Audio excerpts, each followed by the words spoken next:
জানি জানি এই ভিডিওটা তোমরা দেখবে না, কিন্তু তবুও বলবো, যেহেতু আমি তো রাস্তায় নামতে পারিনি, কিন্তু আমি সবাইকে এভাবেই হয়তো একটু সাহস জোগাতে পারবো, যাতে আমাদের নারীরা আরও বেশি করে উঠে পড়ে লাগে, যাতে ওই নোংরা লোকগুলো কঠোর থেকে কঠোর শাস্তি পায়। তোমরা সবাই প্লিজ পুরো ভিডিওটা দেখো দয়া করে, যাতে ওই দিদি ভাইয়ের আত্মা শান্তি কামনা হয়। যেহেতু সেই আর পৃথিবীতে নেই, তার মা বাবা কি তাকে আর ফিরে পাবে বলো? এত সোশ্যাল মিডিয়াতে এত কথা শুনছি, কি বলবো, আর ভালোই লাগে না। তাই ভাবলাম আমিও একটি ভিডিও বানিয়ে তোমাদেরকে শেয়ার করি, যাতে তোমরাও জেগে ওঠো। এমনিতেই সবাই জেগে উঠেছি, সবার প্রতিটি বাড়িতেই কিন্তু আমরা সবাই জানি, কিন্তু তবুও আমি একটু চেষ্টা করলাম যাতে তোমরা আরও বেশি করে জাগো। আমরা বাইরে বেরোতে পারছি না, মিছিল করতে পারছি না, তাতে কি হয়েছে? আমরা তো এতটুকু তো করতে পারি অন্তত। বিশেষ একটি কথা বলতে আসি, আমি দুদিন আগে একটা ভিডিও বানিয়েছি, কিন্তু ভিডিওটা ফেসবুকে আপলোড করতে পারছি না। কারণ কি, সেটা আমি মোবাইলটা এইভাবে মানে এরকম করে যায়, এখন যে ভিডিওটা করছি মানে মোবাইলটা সোজা করে এই ভিডিওগুলো ছাড়া যায়, কিন্তু যখনই পাতালি করে কোনো ব্লগ মানে ইউটিউবের মতন ব্লগ শেয়ার করি, কিন্তু সেই ভিডিওগুলো আমি করতে পারি না, ছাড়তে পারি না। মানে ফেসবুক ওটার নেয় না, কেন জানি না। তো একটা সাইজ থাকে, যে সেই সাইজটা করতে হয় আর কি। কিন্তু যাই হোক, সেই ভিডিওটা আর ছাড়তে পারছি না, অনেক রকম চেষ্টা করেছি, ঠিক আছে, কোনো ব্যাপার না। কিন্তু আজকে আমি বলছি যে সেদিন তো আমি অনেক কথা বলেছিলাম, অনেক বিশেষ বড় বড় অভিনেত্রী আর একজন কি বলবো আছে একজন, তো বলছি তার নামও। তো তারা যে কি বলবো, তাদেরকে হাঁটিয়ে দেওয়া উচিত। মেন আমি কার কথা বলছি বলো তো? আরজি করে যে ঘটনাটি হয়েছে, আমরা বিশেষ সবাই জানি, প্রত্যেকটা বাড়িতে জানি, কিন্তু তো আমরা তো সবাই এখন সোশ্যাল মিডিয়াতে দেখছি কে কীরকম না।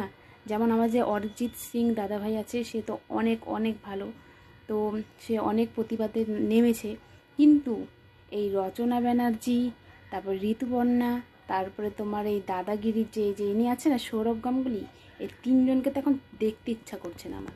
তারা প্রথম দিকে কেমন অভিনয়গুলো করে গেছে, অভিনয় না, তারা সত্যিকারের কি কথা বলে গেছে, এখন দেখছে যে আমাদের পাবলিকের সামনে তারা আর কিচ্ছু করতে পারবে না। যা টাকা কামিয়ে নিয়েছে, যা নাম করা করে নিয়েছে, কিন্তু এখন আর তারা কোনো নাম কামাতে পারবে না। তারপরে দেখলো যে আমরা পাবলিকরা এত খেপে গেছি, এত ওদেরকে আর দেখতে পাচ্ছি না, তখন ওরা আবার অন্য কথা বলছে। এখন বলছে হ্যাঁ ওটা হয়েছে, খুব অন্যায় হয়েছে।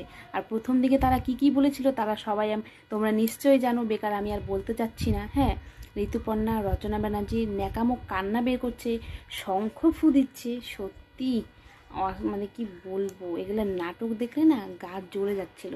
তাই বলছি, এই দিদি নাম্বার 1 আর দাদাগিরি সরিয়ে দেওয়া উচিত।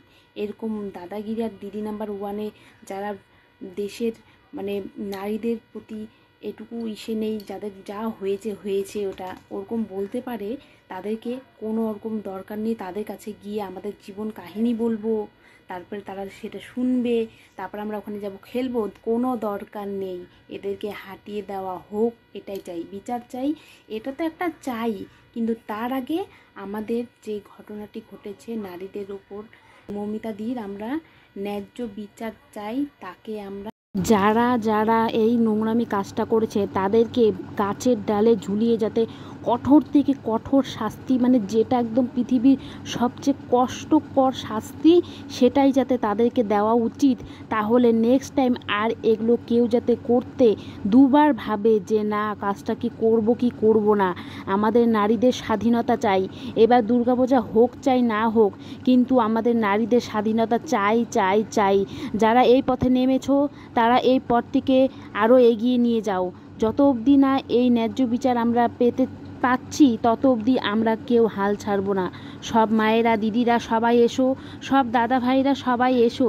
সব দাদা ভাইরা তো এরকম একই না, তাই আমি বলছি সব দাদা ভাইরাও যারা এখানে এগিয়ে এসেছো, আরও এগিয়ে আসো, যাতে ওই নোংরা লোকগুলোকে যাতে কঠোর থেকে কঠোর শাস্তি দেওয়া হোক।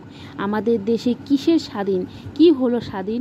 নারীরাই যদি ঠিক মতন স্বাধীনতা না পায়, তাহলে কিসের স্বাধীন? হ্যাঁ, আমাদের ওই চাই না লক্ষ্মীর ভাণ্ডার, আমাদের চাই নারীদের শুধু একটু সম্মান, যাতে আমরা যেখানেই বাইরে যাই না কেন আমরা যাতে ভালোভাবে বাড়িতে ফিরতে পারি, এটাই চাই। বিচার চাই।